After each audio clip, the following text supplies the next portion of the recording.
Hello, good morning once again. I'm Ulfa and today, isi-share ko sa iyo kung paano gagawa ng create group page. Okay? Kasi nga, importante po talaga na magkakaroon ka ng group page sa business mo. Para, actually, hindi, kapag mag-create ka ng group page, dapat hindi mo ina-allowed yung ibang tao. Dapat ang makakapag-join lang doon is yung member na po talaga or mag-join na talaga sa team mo. Okay? Yung exclusive lang for your team. Okay? At ang mga ilalagay mo dyan is yung mga value. Okay? Na makakatulong sa mga ka-team mo or sa business partner mo. So, how to create groups? Ayan, i-click mo yan dito at hanapin mo yung create groups. Okay? Click mo lang yan.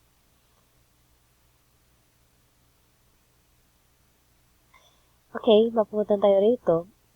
Group name. So, anong magandang ipapangalan sa group name? So, let's say example, Rufa Training Video. Rufa Trainings. Okay. And member only. Member only. Yan. So, dapat na exclusive lang talaga para sa mga members ko. Yan. So, siguro i-add ko si Ivanka. Alright. At saka mag-add ko pa ng iba. Okay. Anyway.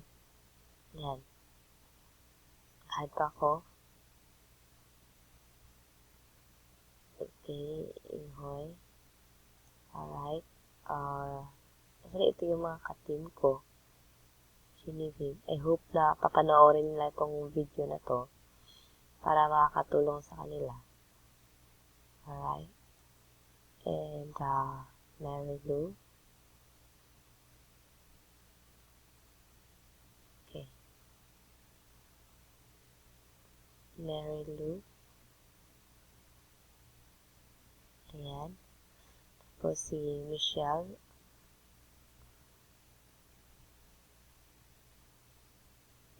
Lumayas.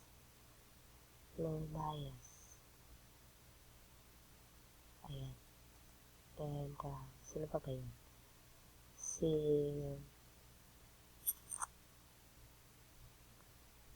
ayan. Add this group to your favorites. And then, close group lang. Or only members can find a group and see posts. Okay? So, siguro, i-secret ko na lang yan. Okay? Mas safety pa. Okay? Secret ko na lang. Only members can find a group and see posts. Okay? Yan. Pipili ka ng icon ng mas maganda. So, since training siya, siguro, mga video. Okay? So, ito na lang. Since mga video or depende sa'yo kung mag-create ka ng your own group page. So, maglalagay ka ba doon ng mga e-books or mga pictures na makakatulong sa prospect mo or sa ka-team mo. Okay? So, yan. Rufa Trainings. So, member only. Yan.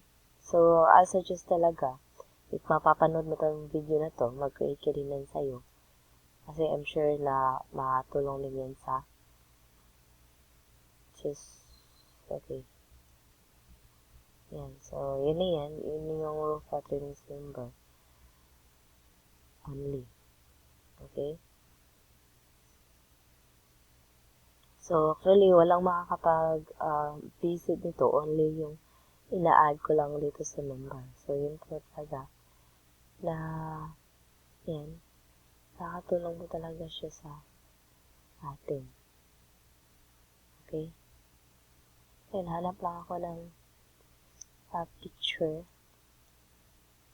Ka lang. meron ako magandang picture na lagay rito. So, huwag na yung mukha ko. Ito na lang.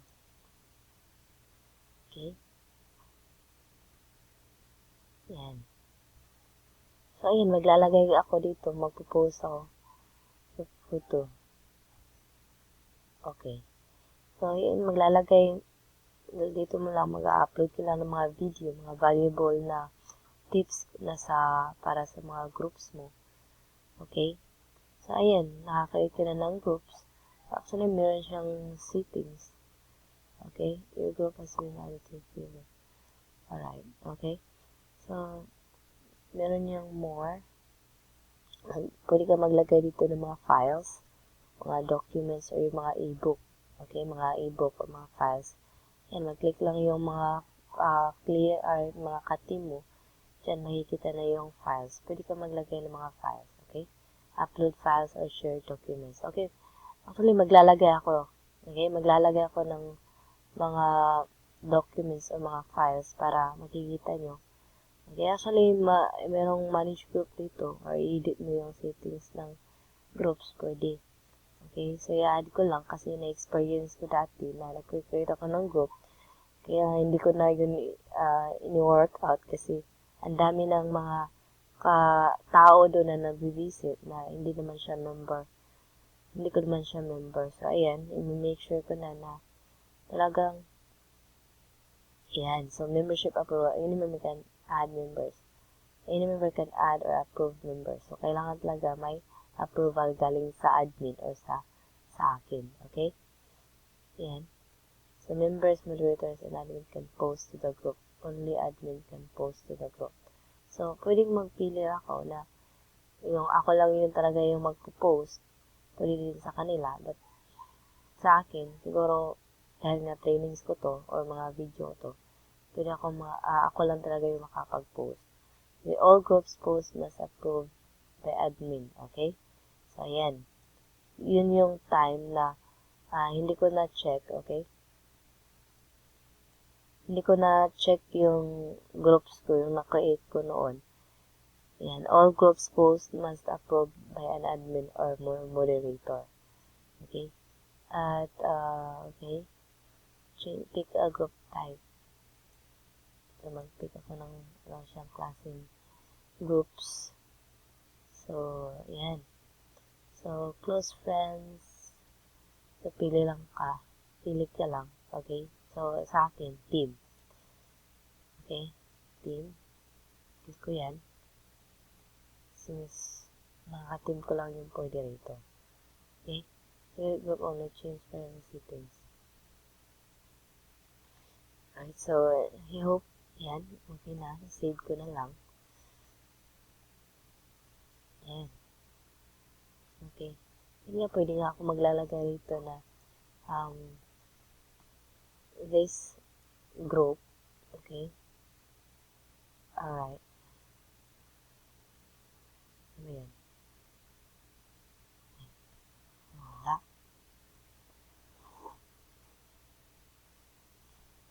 Okay. This group.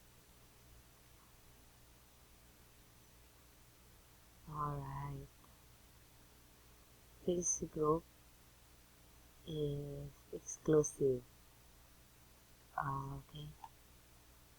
Exclusive only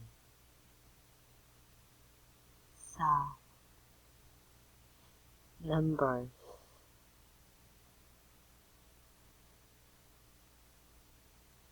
Okay? Yan. So, save.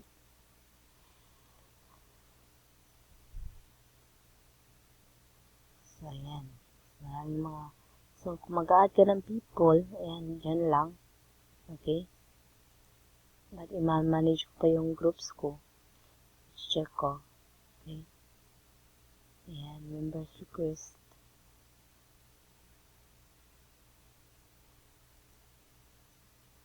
Pending po yung mga post ko. Ayan. So, dito mo check, okay? Kung may nag-report sa Facebook, may nag-request ng notification, or pending. Okay? Pending post. Yan. Okay. So, okay na yan. Siguro, safe na yan. So, kailangan na ng picture. Malagyan ng picture. So, I hope nakakatulong tong video na to para sa'yo. And, I suggest na after mong mapapanood ito, na i-apply mo na agad sa business mo. Okay? Ayan. So, maglalagay ka ng mga values, mga trainings, mga videos, or mga files, like mga e-books, okay? Para may mababasa yung mga ka-team mo, or meron silang mapanood, makikita at ma-apply nila sa business nila. Okay? So, once again, thank you for watching this video.